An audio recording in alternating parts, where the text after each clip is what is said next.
Olá pessoal, boa tarde, boa noite, bom dia, seja lá qual for o horário que vocês estão assistindo. Hoje eu estou aqui para mais uma aula do nosso curso, em um cenário diferente, estou na casa da minha avó, então eu sei que está com um pouquinho de claridade aqui por conta da janela, mas eu acho que não vai atrapalhar de vocês conseguirem me enxergar não.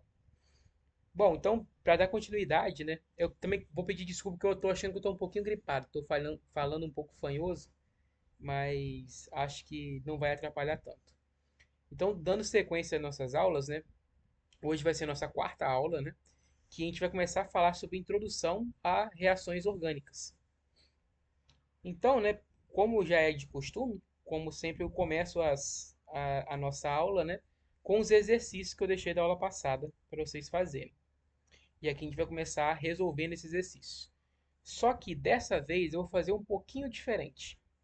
Esse exercício 3 aqui, ele é considerado um exercício de desafio. Ele é um pouco mais difícil do que os outros dois. Então, eu vou resolver ele para vocês no final dessa aula, porque eu acho que vai ficar mais fácil de vocês entenderem os conceitos. Eu deixei isso de propósito para vocês pensarem um pouco nesse exercício, que eu deixei como um desafio mesmo. Se vocês conseguiram fazer direitinho, parabéns, porque é um conteúdo que algumas coisinhas aqui é conteúdo da aula de hoje, mas não todas, né? É possível resolver exercícios só com os conteúdos da aula passada, por exemplo. Mas de qualquer forma, eu preferi deixar a resolução desse aqui para o final, que eu vou explicar para vocês direitinho. A gente aproveita e coloca na resolução desse exercício conteúdos que a gente vai ver na aula de hoje. Então, para a gente começar, eu vou fazer aquele esquema que eu sempre faço, né? De tirar aqui e abrir no Kendall, para ficar mais fácil da gente olhar e desenhar. Pronto. Então, a primeira questão traz o seguinte, né? Qual é a base conjugada de cada um dos seguintes ácidos? Como nós vimos na aula passada, né, no conceito de ácido e base de Bronsted de Lowry, um ácido é aquele composto que vai doar um próton para uma base de Bronsted, né? E ao fazer isso, ele vai gerar o que a gente chama de base conjugada. Então, por exemplo, a amônia. Se a amônia perder um próton, ela vira o NH2, que é a base conjugada da amônia. E aqui eu vou deixar direitinho aqui e colocando a carga negativa, que a gente tem que lembrar que base conjugada tem carga negativa. Então, a base conjugada da amônia, que é o NH3, é o NH2 com a carga negativa. Da mesma forma, se a gente olhar isso para a água, se a água perder um próton, ela vira o hidróxido, que é o OH-. E aqui é a carga negativa nele. E é simplesmente seguir essa ideia para as demais questões. Por exemplo, o hidrogênio. O hidrogênio não é um bom ácido. Então, tirar um próton de um hidrogênio, da molécula de hidrogênio, é muito difícil. Mas a formação disso é uma base muito forte chamada de hidreto, que está aqui. É quando acontece quando você tira um hidrogênio do H2. Da mesma forma, se a gente olhar para o acetileno, né, a gente vai ter o seguinte. Deixa eu colocar a ligação tripla aqui. Como nós temos dois hidrogênios ácidos nos dois lados do carbono, a gente pode representar que só um vai ter a perda, né? A gente precisa representar as duas perdas. A gente coloca uma carga negativa aqui. Então essa é a base conjugada. Lembrando que na extremidade da ligação tripla, né, a gente subentende que tem um carbono. Então eu não preciso desenhar para vocês o outro carbono aqui, tá? Vamos ver as outras questões aqui. A gente tem o metanol. Então a base conjugada do metanol é um alcóxido, que é isso, que é esse composto aqui com a carga negativa. E aqui nós temos o íon hidrônio, que nós vimos na aula passada, né? O íon hidrônio é o ácido conjugado da água. Então, a base conjugada do íon hidrônio é a própria água, H2O. Opa, pronto, consertei. Então, essas são as bases conjugadas de cada um desses compostos, caso eles estejam reagindo numa reação ácido-básico como um ácido, né, de Bronsted, caso eles estejam reagindo com uma base aí bastante forte para poder abstrair esses hidrogênios deles. certo? Bom,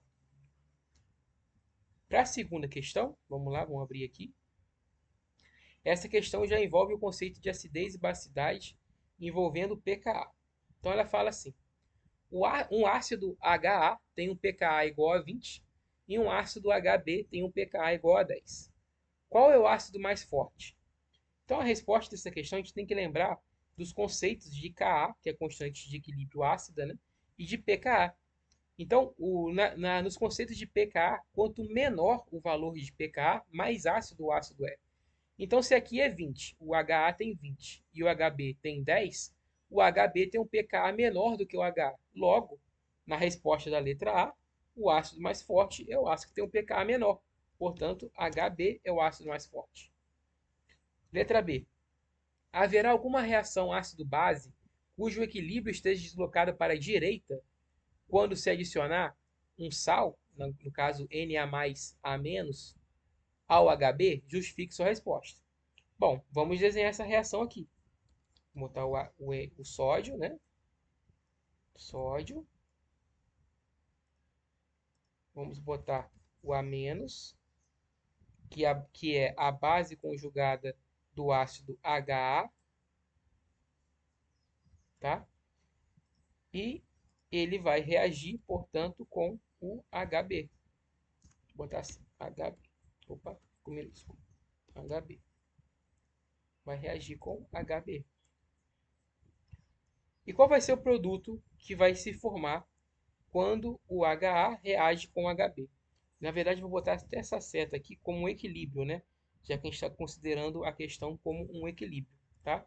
Depois a gente vai falar para qual lado esse equilíbrio está sendo deslocado, se é para a esquerda ou para a direita.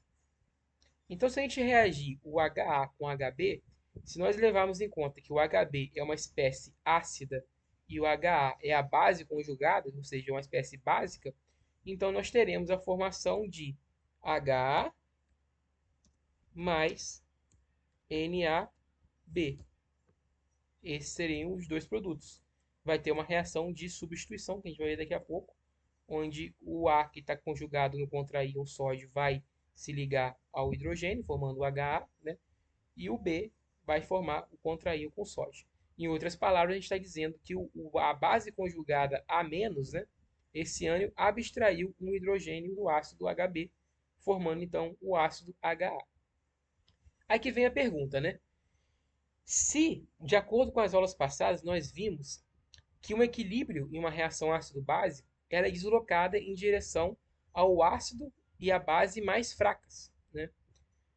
Bom, se a gente viu aqui que o HA é um ácido mais fraco do que o HB, e o HA está nessa direção, a direção dos produtos, logo, o equilíbrio da reação será deslocado para este sentido, que é o sentido do lado direito. Então, haverá alguma reação ácido-básico cujo equilíbrio esteja deslocado para a direita? Sim, é essa reação ácido-básico e esse é o sentido da reação. O equilíbrio está sendo deslocado para a formação do ácido mais fraco, que no caso é o HA. Se nós olharmos por perspectiva da base, se HB é um ácido mais forte do que HA, logo a sua base conjugada é uma base conjugada mais fraca. Mais uma vez, direcionando o sentido da reação para o lado dos produtos. Então é assim que resolve essa questão dessa segunda questão que eu coloquei para vocês. Bom, como eu disse, essa terceira questão eu vou deixar um pouquinho mais para frente, que a gente vai ver os conceitos da aula de hoje, né? E depois a gente vai voltar nela. Então deixa eu só ampliar aqui de novo que a gente vai começar a nossa aula. Então, para o nosso início, eu vou falar para vocês um pouco das reações orgânicas e dos mecanismos das reações orgânicas. Então, nesse primeiro princípio, a gente vai se atentar mais nos tipos de reações orgânicas que existem. A primeira que eu vou mostrar para vocês é essa reação chamada de reação de substituição, né? E aqui tem um textozinho do lado, né? As substituições são as reações características de compostos saturados, tais como os alcanos, halides de alquilas, mas existem reações de substituições também em compostos insaturados, como, por exemplo, compostos aromáticos. Isso a gente vai ver mais para o final do curso, né? Nas últimas aulas. Então, na reação de substituição, nada mais é do que uma substituição propriamente dita mesmo. Aqui nós temos um cloro em azul ligado a um CH3 E aqui temos a hidroxila em rosa ligada ao sódio. Numa reação de substituição, os dois ligantes coloridos aqui vão se trocar de posição. Então aqui o OH vai vir para o CH3 e o Cl-, no caso do cloreto, né, o cloro, vai vir para o sódio. Então uma reação de substituição nada mais é que realmente uma troca entre duas espécies, né, envolvendo dos reagentes para gerar os produtos. E aí nós temos o segundo tipo de reação orgânica, que são as reações de adição. As reações de adição elas normalmente ocorrem em compostos que possuem ligação π, como por exemplo os alcenos, né, no caso desse exemplo aqui. Então, numa reação de adição, os dois átomos de um reagente eles se incorporam no produto. Então, seriam duas moléculas se transformando em uma só. Outro tipo de reação são as reações de eliminação. Vou pegar um pouquinho de água aqui.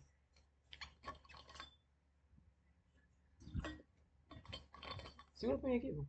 Água. Acho que vai ficar melhor. Depois. Não tá quente, não, tá bom. Então vamos lá. Há o outro tipo de reação, que são as reações de eliminação. E na reação de eliminação quase que o oposto das reações de adição. Enquanto na adição se entra, né, dois átomos de um reagente para um outro reagente, formando um único produto, aqui nós temos a eliminação mesmo, a retirada de dois átomos de um reagente para a formação de um produto onde não tem esses dois átomos. Esse aqui é um exemplo de uma reação que nós vamos ver mais para frente para a formação de alcenos. Outra reação de eliminação que é muito comum são as reações de desidratações, que são perda de moléculas de água, por exemplo, que acontece muito em álcools. Então a gente tem um exemplo aqui de uma reação de eliminação.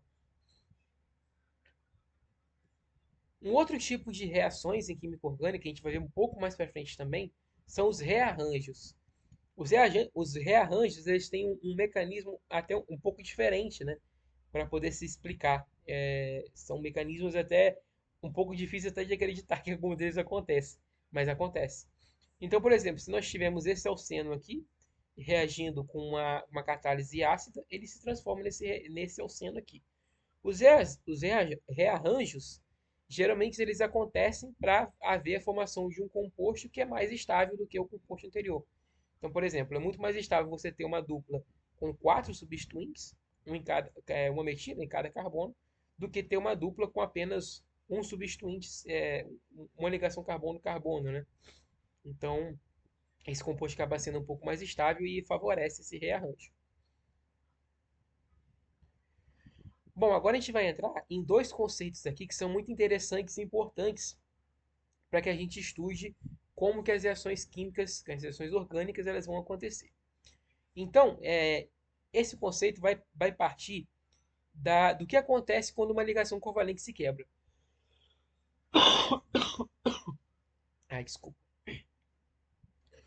Então, quando nós temos a quebra de uma ligação covalente, a gente chama ela de clivagem, né? Essa clivagem pode acontecer de duas maneiras. Ela pode ser heterolítica, e aí recebe o nome de heterólise, ou pode ser homolítica, que recebe o nome de homólise. No caso da heterólise, né, a heterólise vai produzir fragmentos que são carregados com uma carga positiva e outro com uma carga negativa, que são chamados de íons. E essa reação é chamada de reação iônica. Então, aqui temos um exemplo de uma clivagem heterolítica. Eu quero que vocês reparem aqui de como esse composto AB está desenhado. Esses dois pontinhos entre A e o B são os elétrons da ligação entre A e B.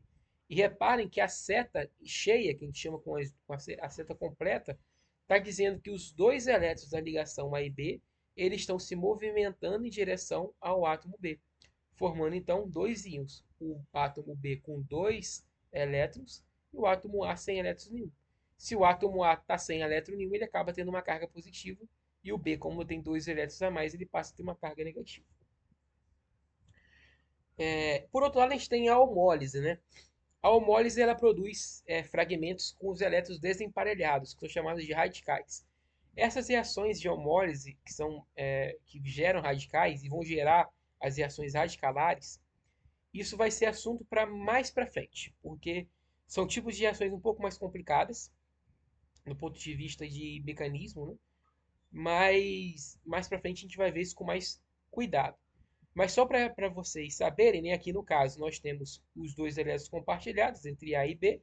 Um elétron vai para o B e o outro elétron vai para o A, de forma a formar dois radicais. E aqui você não forma carga. Enquanto uma você vai formar uma carga positiva e negativa, aqui são dois compostos neutros. Só que são dois compostos que têm cada um elétron, que são chamados de radicais. E são espécies muito reativas. Bom, então em geral, né, a heterólise de uma ligação ela requer que a ligação seja polarizada. Então, é necessário, é bom que nós temos uma ligação, né, um átomo mais eletronegativo do que o outro, para ver então a formação e a migração dos pares de elétrons. E olhe que é muito interessante que esses pares de elétrons eles vão ir, né, para o átomo que é mais eletronegativo. Então, por exemplo, o B aqui está em rosinha e carga negativa, ele é mais eletronegativo do que o A. Então você tem a migração dos elétrons para ele.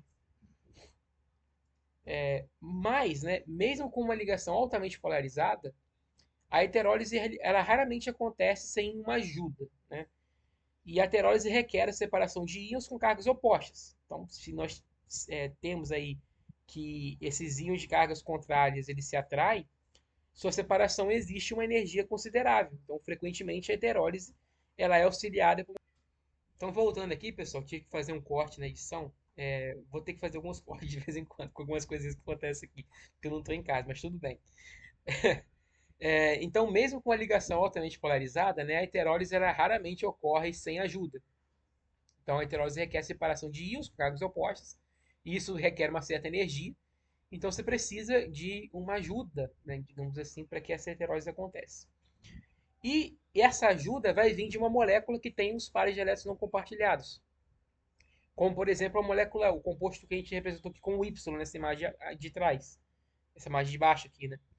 O Y ele tem os seus pares de elétrons ligantes, ele vai atacar o composto A ligação entre A e B se quebra, formando o composto YA e o B-, né?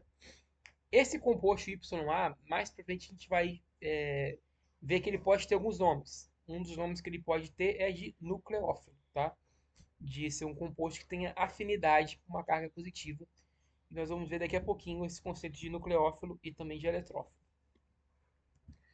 Bom, quando acontece a heterólise com ligações de carbono, né, a gente tem a formação de duas espécies.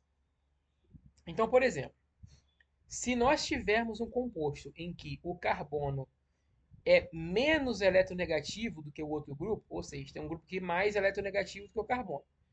Quando acontece essa quebra, essa heterólise, nós temos a formação de uma espécie chamada de carbocátion, que nada mais é do que um carbono com uma carga positiva.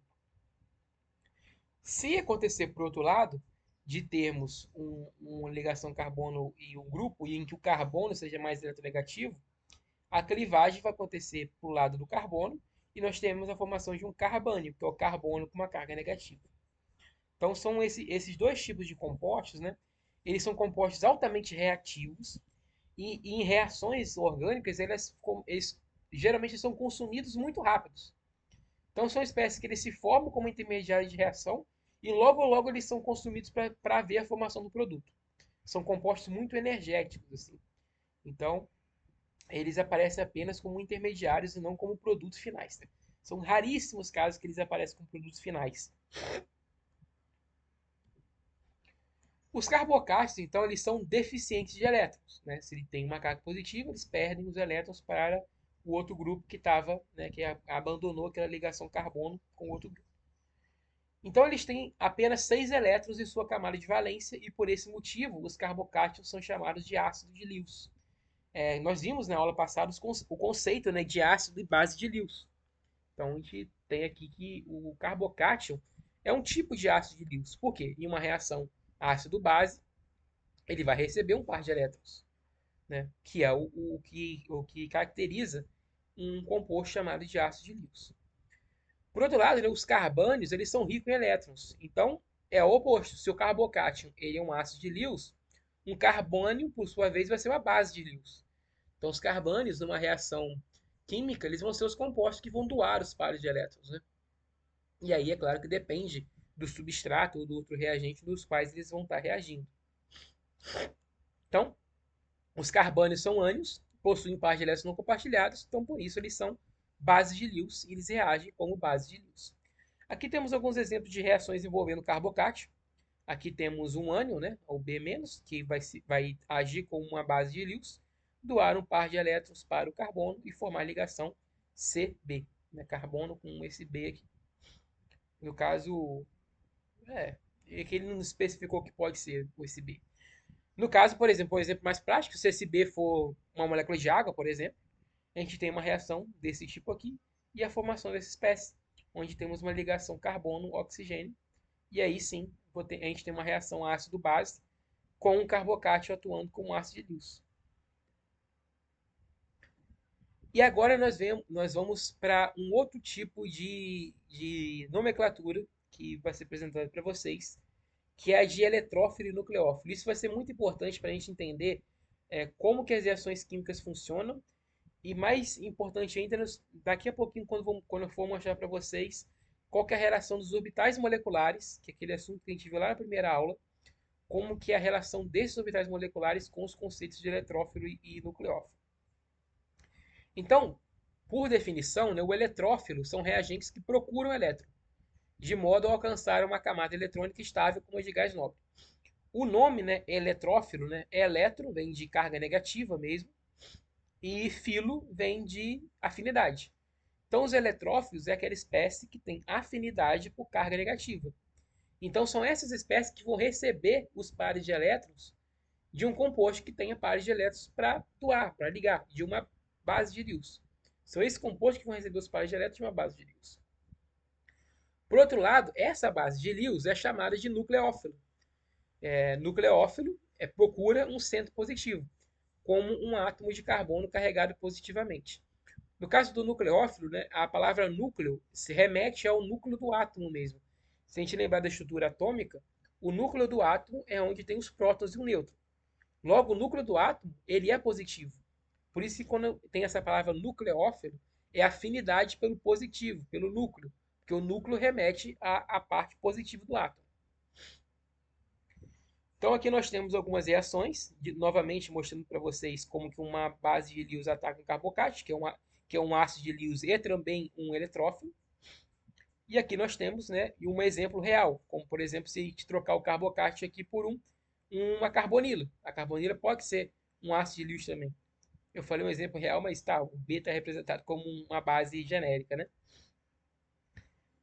Então, por exemplo, quando acontece do nucleófilo atacar um carbono da carbonila, que é um eletrófilo, e aí que tem outro conceito muito interessante. Aqui ele não representou muito bem qual é o tipo de nucleófilo. Mas se a gente olhar para o eletrófilo, repara, desculpa, repara que o ataque está sendo no carbono da carbonila. Então, o carbono da carbonila, ele às vezes é chamado de centro eletrofílico, porque é o átomo no qual vai receber o par de elétrons. Entendeu? Da mesma forma, se a gente voltar um pouquinho no slide anterior, olha esse exemplo aqui que eu estou mostrando para vocês. O oxigênio é o átomo no qual tem os pares de elétrons não ligantes, e são esses pares de elétrons não ligantes que vão atacar o carbono do carbocátio. Então, o oxigênio aqui é o centro nucleofílico do nucleófilo água. Enquanto desse lado, o carbono é o centro eletrofílico do eletrófilo carbocátio. Então, essas nomenclaturas elas são muito usadas, muito comuns em reações de química orgânica. E normalmente a gente encontra em livros e é comum a gente falar desses termos de nucleófilo, eletrófilo, centro eletrofílico e centro nucleofílico. E agora nós vamos partir para orbitais de fronteira, orbitais moleculares. Né? Quando a gente fala de orbitais moleculares, existe um termo chamado de orbitais de fronteira, que são os orbitais que ocupados e desocupados, né? O orbital ocupado e o orbital desocupado, que estão nas extremidades de mais baixa energia ou de mais alta energia. Então, daqui a gente surge um conceito que chama de Ohm e Lumo. Nessa imagem, a gente tem um diagrama de orbitais moleculares do BF3, que é o trifluoreto de boro. Aqui vou ver se consigo pegar a canetinha para desenhar. Nessa parte de cá, opa, desce, isso, desceu. Nessa parte de cá, nós temos os orbitais atômicos do boro. E nessa parte de cá, nós temos os orbitais atômicos do flúor. Tá? E aqui no meio, onde eu não vou marcar, estão os orbitais moleculares da molécula BF3. Então é assim que a gente lê um diagrama de orbitais moleculares. Uma parte são os orbitais atômicos de um átomo, outra parte são os orbitais atômicos dos outros átomos. E no meio a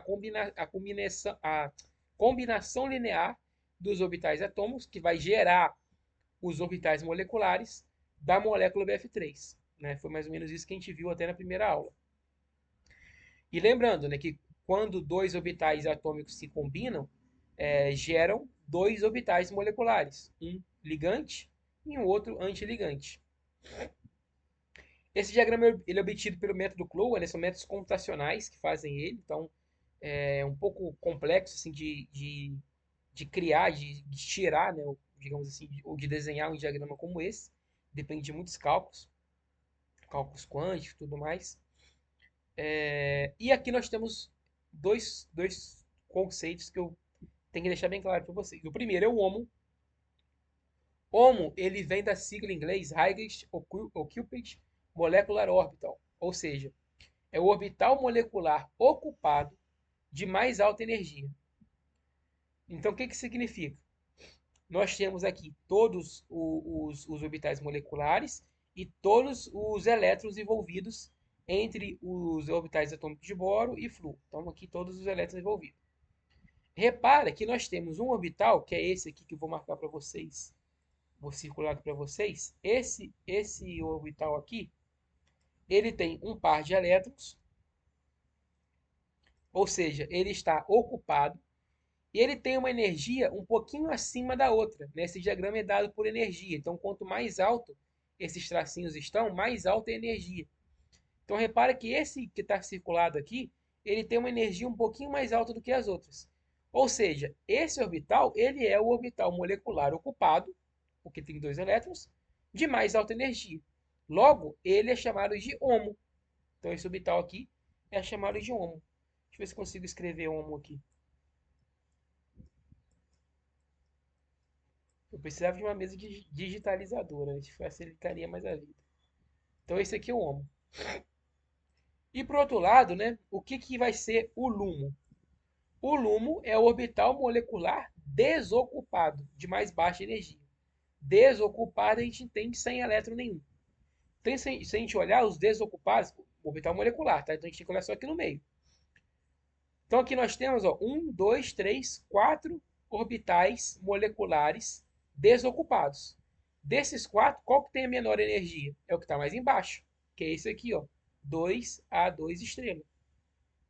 Então, esse orbital aqui, caneta, esse orbital aqui,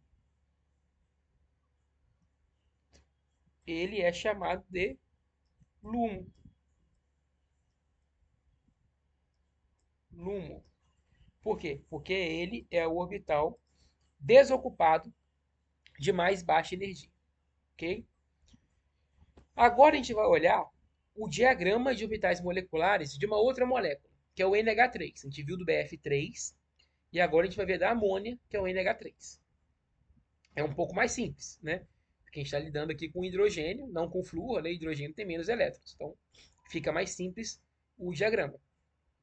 Então, se nós olharmos aqui, aqui nós temos, usando a mesma analogia do outro, que esse orbital aqui, chamado de 3A1, ele é o orbital molecular, lembra que está aqui no meio molecular, que está ocupado, está aqui os dois elétrons dele, e tem energia mais alta do que esse, do que esse, do que esse. Então esse aqui é o HOMO. HOMO. Por outro lado, se a gente olhar o 4A1, repara que ele vai ser o orbital molecular desocupado, sem elétron nenhum, que tem a mais baixa energia, porque os outros dois são degenerados, olha, tem energia mais alta. Então isso aqui vai ser o LUMO. LUMO. Então, gente, esses orbitais HOMO e LUMO, muitas vezes eles são chamados de orbitais de fronteira, tá? Quando vocês lerem um livro, essa nomenclatura de orbitais de fronteira, são orbitais HOMO e LUMO, de alguma molécula. Tá, e o que que isso tem a ver com eletrófilo, nucleófilo e com reatividade? E aí nós vamos ver agora.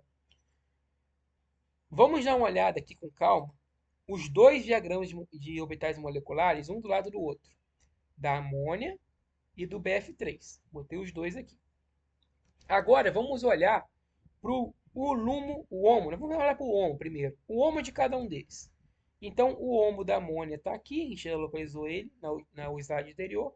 E o HOMO do BF3 está aqui, a gente já localizou ele no slide anterior também. Tá?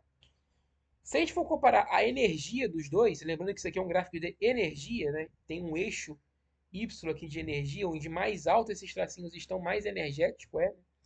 Se a gente olhar por energia, aqui eu vou estar falando de valor aproximado, né? Porque não tem todos os dados nessa imagem que eu peguei. Mas, por exemplo, né, se aqui temos uma energia de menos 17 e aqui temos uma energia de menos 15, eu coloquei que a energia que isso aqui seja por volta aí de menos 16 eletronvolts, vai. Isso aqui menos 17, aqui menos 15, está no meio dos dois, estão por volta de menos 16. Bom, por outro lado, a energia, desculpa, a energia do HOMO do BF3, que está aqui, aqui tem o valor, ó, eles colocaram aqui como menos 17,61. Então, menos 17,61, né, é a energia do HOMO do BF3. Se nós compararmos o HOMO do NH3 com o HOMO do BF3, a gente tem que o NH3 ele tem uma energia maior do que o HOMO do BF3. Por quê? Menos 16 está mais perto do zero, então é maior do que menos 17.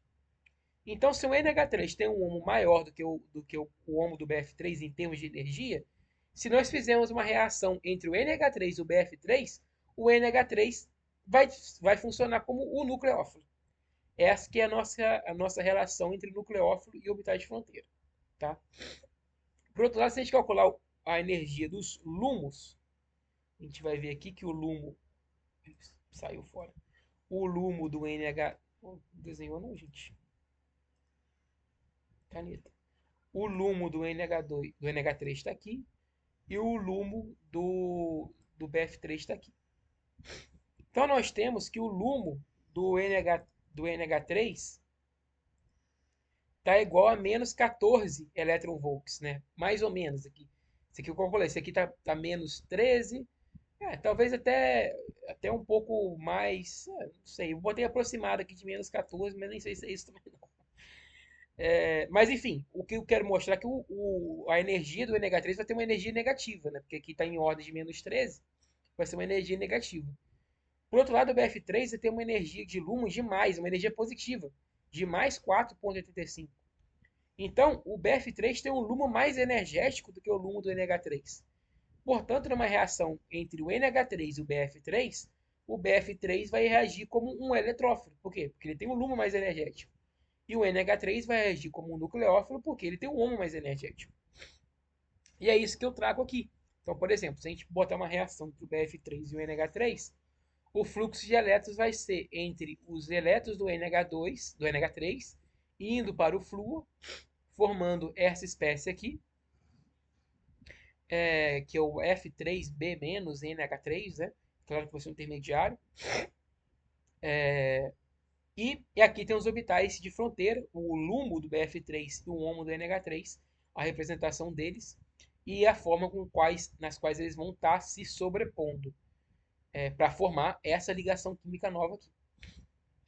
Então, nesse caso, o composto que tiver o HOMO mais energético será o nucleófilo da reação, e o composto que tiver o LUMO mais energético vai ser o eletrófilo da reação. Então, essa é a relação entre eletrófilo e nucleófilo com HOMO e LUMO nas reações orgânicas. E é interessante a gente notar aqui que quando uma reação química acontece e uma ligação química se forma, essa ligação química é a sobreposição do HOMO, onde tem os elétrons, que é o orbital ocupado, com o LUMO, onde não tem os elétrons, que é o orbital desocupado. Então, essa sobreposição dá a origem à ligação química formada da reação.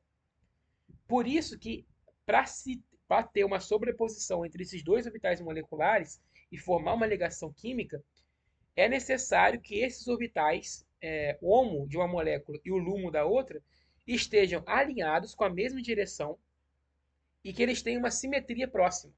Se nós olharmos aqui o LUMO do BF3, que é essa estrutura aqui, e o HOMO do NH3, eles estão alinhados, ó, parte vermelha com parte vermelha, então tem um alinhamento, e a simetria dos dois são parecidas, olha. Tanto a simetria desse quanto desse. Eles têm uma forma mais ou menos iguais, o que permite que a reação aconteça. Então, esse é um tipo de visualização das reações orgânicas no ponto de vista da química dos orbitais moleculares, que é uma maneira um pouco mais complexa de enxergar uma reação química, mas talvez seja mais completa para você analisar tudo que está acontecendo ali. E agora a gente vai falar um pouco sobre um exemplo, né, de um mecanismo de uma reação orgânica. Essa aula foi propositalmente feita um pouquinho mais curta mesmo, né? Então acredito que não vai demorar mais, não vai ser tão longa quanto as outras. Então a gente vai terminar mostrando um mecanismo de uma reação real, uma reação químico-orgânica real. Aqui nós temos o álcool terc-butílico, que é um álcool solúvel em água, e ele vai reagir com HCl concentrado. O HCl, ácido clorídrico, quando ele está em meio aquoso, né, ele gera o hidrônio, que é o H3O+, junto com o cloreto, né? E temos a formação, então, do cloreto de terc-butila. O cloreto de terc-butila, a gente consegue ver que essa reação acontece mesmo, porque ele não é solúvel em água. Ele é um óleo, então ele vai formar uma segunda fase naquele meio aquoso. Tá tudo aquoso, tudo uma fase só, de repente começa a formar gotas de compostos que não é solúvel em água e separa em fase o meio reacional. E essa separação de fase se dá por conta do cloreto de terc-butila, que não é solúvel em água. E aí depois a gente consegue separar ele por meio de uma extração, líquido-líquido, depois uma destilação para poder tirar o excesso de água se for necessário e tudo mais para purificar, né? Então não é muito difícil separar um do outro, não. Bom, então como que essa reação acontece no ponto de vista de mecanismo? Então vamos lá, eu vou colocar etapas por etapas, passo a passo, de todas as etapas desse mecanismo. Então a primeira etapa é a reação do álcool terc-butílico com o íon hidrônio. Lembra? O íon hidrônio ele é gerado a partir do ácido clorídrico em meio aquoso, onde o hidrogênio vai ser doado para a água, numa reação de Bunsen de Lawrence. E aqui nós temos também uma reação ácido-base, uma reação de Bunsen de Lawrence, muito parecida com as reações que nós vimos na aula passada. Aqui, ó, os pares de elétrons ligantes do oxigênio vão abstrair um hidrogênio do íon hidrônio e vai formar então o íon terc-butil-oxônio, né, com mais água. Ou seja, uma transferência de próton, uma reação ácido-base. Uma transferência de próton entre o hidrônio para o álcool terc-butílico. Ou seja, essa espécie aqui é o ácido conjugado dessa espécie aqui. Da mesma forma que a água é a base conjugada do íon hidrônio. Então aqui é uma reação ácido-base, que é a primeira etapa da reação que acontece aqui. Lembrando que a reação vai estar em equilíbrio, né? Bom, o segundo passo dessa reação vai acontecer uma reação que é uma reação de eliminação, que é um dos primeiros tipos de reações que nós vimos naquele primeiro slide, onde vai ter a formação de um carbocátion. Aqui, lembra que eu falei para vocês que geralmente precisa de uma outra espécie para haver uma reação de clivagem como essa? Nesse caso, essa reação vai acontecer porque o oxigênio, fazendo 3 ligações, digamos assim, né, que tem uma carga positiva, ele é uma espécie que tem uma eletronegatividade muito maior do que o carbono. Então essa clivagem ela acontece no meio reacional. Ela é uma reação que é reversível, ela volta, né? Tanto que o equilíbrio aqui está sendo mostrado com a seta maior para o lado do produto e não para o lado do carbocátion. Então, esse tipo de reação ela é reversível, mas é uma reação que acontece no meio reacional e vai formar o carbocátion, que é o intermediário de reação. E o carbocátion mais água. Então, esse segundo passo é uma etapa de eliminação, onde nós vamos ter uma eliminação de uma molécula de água. É uma etapa que também é chamada de desidratação, quando a gente tem a eliminação de uma molécula de água. Então, no terceiro passo da reação, o cloreto, que está no meio também, ele vai acabar reagindo com o carbocátion e vai deslocar esse equilíbrio para a formação do cloreto de térquio-butilo e vai formar o produto final da reação. Então, nesse caso aqui, esse tipo de equilíbrio está deslocado para o lado dos produtos e não para o lado dos reagentes. Então, repara que a partir do momento que o carbocátion se forma, por pouca quantidade que ele se forma, ele é consumido pela reação com cloreto e formado o produto final. E aí o produto final vai sendo formado cada vez mais e mais, e por aquele princípio que a gente vê lá no ensino médio, né, que é o princípio de Le Chatelier, quanto maior concentração do cloreto de tecbutila vai tendo, mais a reação vai se deslocando para o lado do produto, e aí todas essas etapas vão sendo deslocadas para a formação dos produtos. E aí a reação vai acontecendo. Então, se a gente olhar, né, é assim que funciona o mecanismo de uma reação. Em termos de acidez e basicidade por conta de ácido de Lewis, né, essa reação aqui é uma reação ácido-base de Lewis. Né? Uma reação onde o carbocátion atua como um ácido de Lewis e o cloreto vai atuar como uma base de Lewis, atacando ele, o carbocátion para formar o produto final. Bom, então agora a gente vai na resolução daquela questão que eu deixei por último. Vamos lá. Descartar. Pegar um pouquinho de água.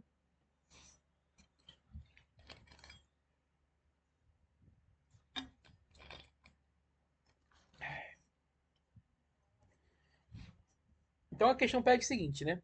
Ela dá uma série de reações e pede assim, dada a sequência de reações vista nesse problema, desenhe as estruturas de A até a letra E. Tá? Então, a primeira informação que ele dá é que a reação para formar o composto A é a reação entre esse composto de enxofre com o CH3O-. E ele fala que o composto A contém enxofre. Então aqui eu vou ampliar e a gente vai fazer essa reação acontecer. Aqui nós temos o que? O SH, vou até representar isso aqui de uma outra forma, vou botar assim, pronto. Essa ligação SH aqui é uma ligação ácida. Esse hidrogênio é um hidrogênio ácido. E esse composto ele pode agir como uma base. Então, qual o tipo de reação que vai acontecer aqui? Vai ser uma reação do tipo ácido-base, que foi o tipo de reação que nós vimos na aula passada. Então, a ligação dupla, o par de elétrons, vai pegar os elétrons do hidrogênio, enquanto essa ligação hidrogênio e enxofre se rompe. Deixa eu mudar o sentido da seta aqui para ficar melhor. Pronto. E aí o que vai se formar? Vai se formar isso daqui. CH3,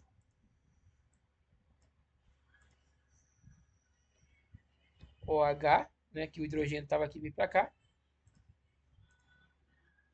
mais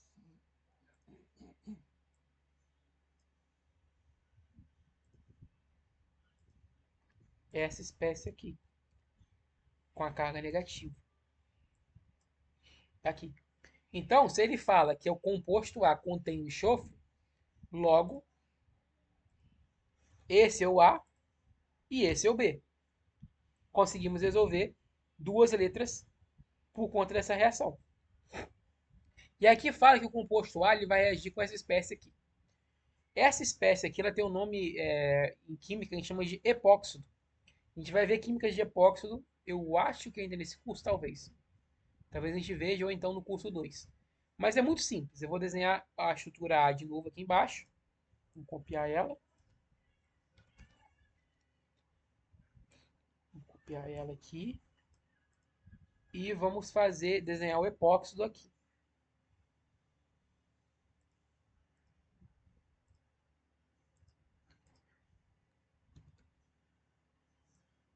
Ué, saiu errado.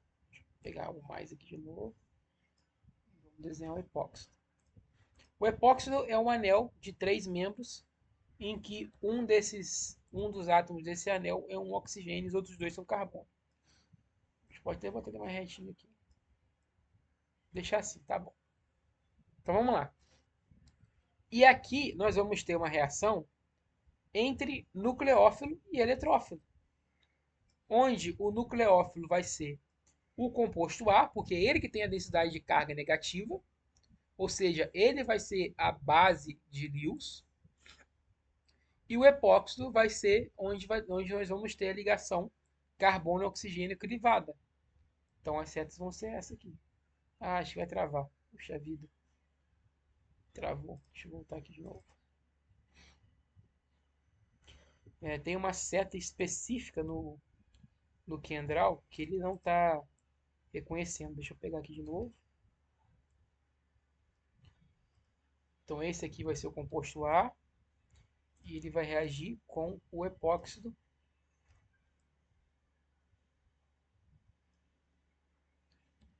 Ele vai reagir com o epóxido. Ai, não acredito. Ai, ai. Vou tentar aqui de novo porque tá dando erro no programa.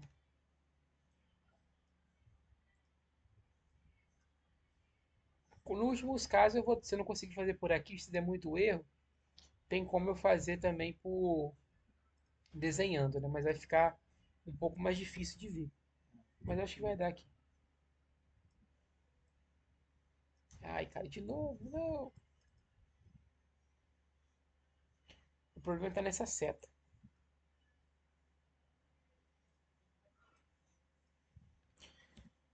Bom, como tá dando erro na seta, o que que eu vou fazer? Eu não vou desenhar ela, mas vou explicar para vocês o que está acontecendo aqui. Deixa aqui letra A. Então aqui é o seguinte, a seta vai sair dos pares de elétrons do enxofre e vai até o carbono do epóxido.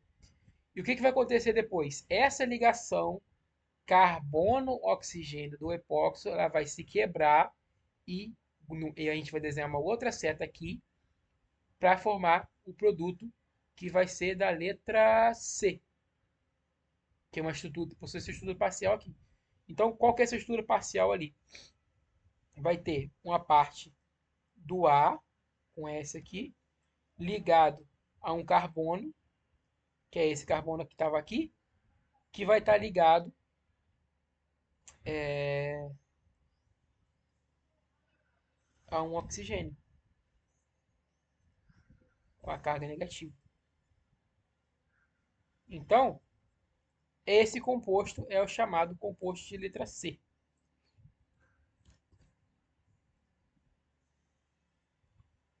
Ó. Ou seja, que tem a estrutura parcial, né, CH2, CH2 oxigênio. Tá aqui, ó, CH2, CH2 oxigênio. Só que vai ter uma carga negativa porque essa ligação se cliva e o oxigênio passa a fazer uma ligação só. Então vai ter uma carga formal negativa. Tá, agora vamos para o composto C, vai reagir com a água. Vou botar aqui do lado. O composto C reagindo com a água, H2O. Opa, vou desenhar água assim, mais fácil. Vou desenhar água assim, H2O. Então aqui eu não vou fazer seta de novo, porque pode dar bug no Kendall, tá? Mas a seta vai sair do oxigênio, do par de elétron ligante, para o hidrogênio, dessa forma. Vai clivar a ligação hidrogênio-oxigênio numa outra seta e passando para cá, tá? E aí, o que nós temos? Uma transferência de prótons, uma reação ácido-base, igual que a gente fez no primeiro exemplo. E aí, o produto final vai ser esse daqui. Vou pegar aqui. Esse composto aqui vai ser a letra D E o OH-,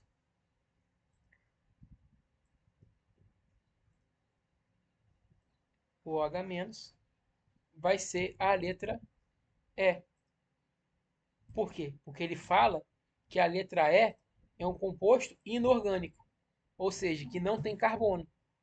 Logo, a letra D é o composto orgânico, então então essa vai ser a estrutura D e essa vai ser a estrutura E. Então é essa que é as, a resolução desse exercício 3.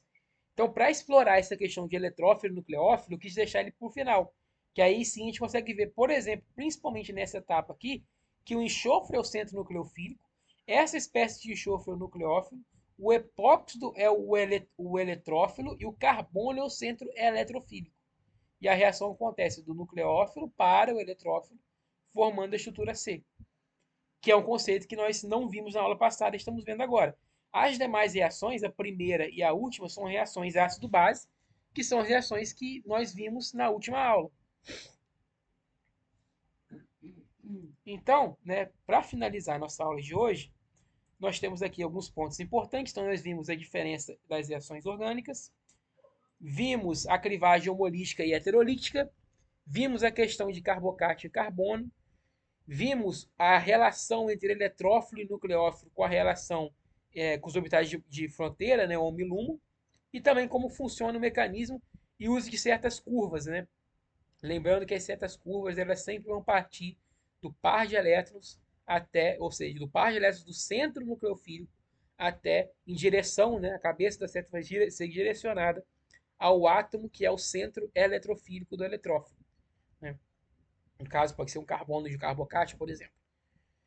E deixo para vocês alguns exercícios para nós praticarmos e fazermos aí na última aula, na próxima aula, quer dizer, né?